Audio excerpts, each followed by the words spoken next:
Jaydeepsinh Babubhai Dodiya, assistant શિક્ષક શ્રી, આજ રોજ અખિલ ભારતીય રાષ્ટ્રીય શૈક્ષિક મહાસંઘ અને રાષ્ટ્રીય સંયુક્ત મોરચો દ્વારા જે મહામતદાનનો કાર્યક્રમ આપવામાં આવેલ તેની અંદર તમામ શિક્ષક ભાઈઓ બહેનો, હેલ્થ વિભાગ, તાલુકા વિભાગ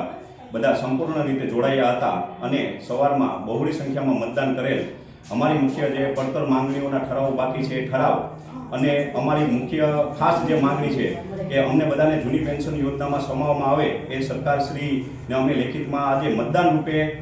બહોળી સંખ્યામાં એટલે કે 92% જેટલું મતદાન કરી અને સરકારશ્રીને અમારો અવાજ પહોંચાડેલ છે. તો હવે પછી સરકારશ્રીને અમારી નમ્ર અરજ છે કે જો અમારી આ પડતર માંગણીઓ અને જૂની પેન્શન યોજનામાં સમાવવામાં નહીં આવે તો આગામી તારીખ 9 માર્ચના રોજ અમે ગાંધીનગર ખાતે બહોળી સંખ્યામાં તમામ શિક્ષકો અન્ય ડિપાર્ટમેન્ટ સાથે જોડાઈ અને ધરણા કાર્યક્રમ ઉપર બેસીશું અને જ્યાં સુધી અમારી માંગણીઓ પૂરી કરવામાં નહીં આવે, અમને જૂની પેન્શન યોજનામાં સમાવવામાં નહીં આવે, એનો ઠરાવ કરવામાં નહીં આવે ત્યાં સુધી અમે ગાંધી ચિંધ્યા માર્ગે ત્યાં ને ત્યાં જ બેસી રહીશું અને લડતના મંડાણ ગાંધી ચિંધ્યા માર્ગે કરીશું. આભાર. જય હિન્દ, જય ભારત.